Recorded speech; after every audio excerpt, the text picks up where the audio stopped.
All right, Ben, a What? common question. Yes. What red dot do I buy? There are a lot of options. There are, you know what? There are a lot of options, and in the last, I would say, 2 years, things have gotten a lot more complicated. To start out, there was one option, in my opinion. It was called the Delta Point Pro. Yes. Because it functioned. Yes. But it had that stupid one button. I hate that thing. You said you love it. I thought you liked it. I've never said that. I hate that thing. Oh, why didn't you tell me this sooner? I just bought you one for your birthday. Anyway. Well, that'd be cool. I've always wanted to take a red dot, just shoot it with a bullet, and then be like, oh, it broke, and then put it on the internet and blame the company, because that's what I would do if you gave me a Delta Point Pro for my birthday. I'm just saying. All right.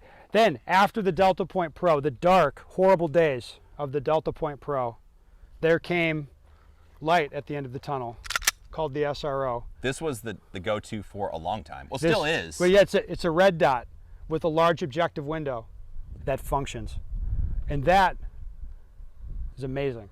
It was like, this is to me, this is the first one that just kept right on trucking. I'm going to be 100% real. I had zero interest in owning a pistol with a red dot until those came out, and I saw a couple people that I actually respect what they have to say tell me they'd shot their guns a lot with that optic, and I could trust what they said was real. And okay, that seems to be holding up. Before that, it was a nightmare. Ben, let's be real. Everything was falling apart. Oh, Nothing held up. I'd have guys come up for lessons with a vortex venom, and grenade 2 of them in one session. The red dots just didn't hold up. That is until Trijicon gave us, once again, the SRO. I've personally fired about 300,000 rounds on these optics. I've had one of them fail, which, I should say, I gave it to my personal assistant. He sent it back to Trijicon, and they sent me back my red dot. They sent me back. They sent it back to my assistant, and then my assistant gave whatever. Let's talk about what failed on it anyway, Ben. It wasn't even major. It was still working. Yeah. All that happened was the glass came loose, and it started kind of floating out the muzzle side of the optic, but it was still intact. You were still using it. Yeah. It was just time to send it back in. But it never failed to the point that it wasn't usable. People do get bad ones. That definitely happens. People I've heard of them fail inside of 500 rounds. They had a bad run of them in 2022, I think. I didn't get one of those, luckily. But the SRO, big objective window, red dot, functions. Now, it was with 500, 550 at retail, something like that, to get one of these. So it is what it is. That was the price. That was pay to play. If you want to play, you're going to pay that much. Or you could even pay more money for one of the SIG optics that maybe nicer glass. Maybe there's a perception that it's a nicer optic, but they're definitely not as rugged as the SRO. Okay, and now in the last couple of years, there's been lots of stuff released. But one that actually caught our attention that we both... I think it's caught a lot of people's attention. Now, I've had a good relationship with the Holosun products I use on my rifles, the 510C, which is a big objective window, lots of options for the reticle, and again, rugged, reliable, good battery life, and it's cheap. It's a few $100, and you got yourself a red dot. What's happened here is Holosun has, a competition-oriented dot, the 507COMP, large objective window here, and it is a red dot, right? Yeah. Now, we've been shooting this, as I do expect from Holosun products, that they're going to work reliably. A lot of people, give Holosun the hate because it's Chinesium, this and that. It's hilarious to me. It's like, ooh, coming at you from my iPhone about the Chinesium. That's wrong to use that. That's hilarious to me. So it doesn't bother me that these are Chinesium.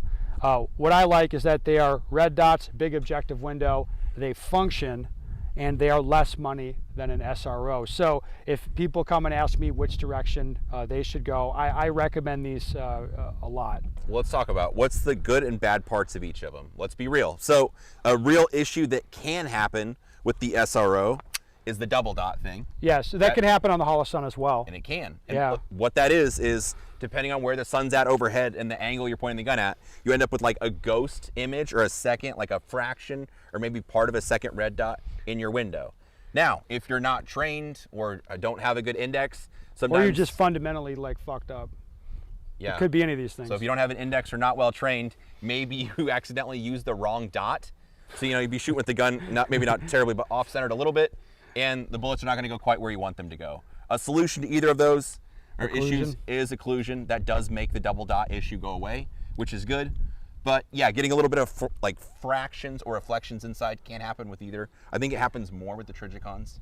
I feel like yeah, maybe it could be more with the Holusons. I don't know. It's like it could happen with either of them. It's just depending on the angle of the sun and kind of what's going on. Yes. The Holosun has different reticle options. I think Yes. it has like 6.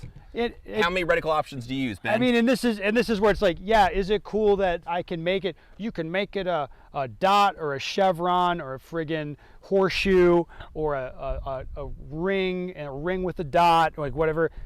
But most intelligent people don't use any of that stuff, and they use just the red dot. I prefer just the smallest option. It's just pretty much what everybody does. Dot. Yeah, Yes. it's pretty much on the rifle. That's a little bit different application. There's good reasons to have a 65 mil ring around your dot for close range. You understand the offset mechanically, but on the pistols, I don't really like using anything except for a red dot. And I think the bigger, the more red stuff going on in the glass, like that's just to me a distraction and something for me to stare at.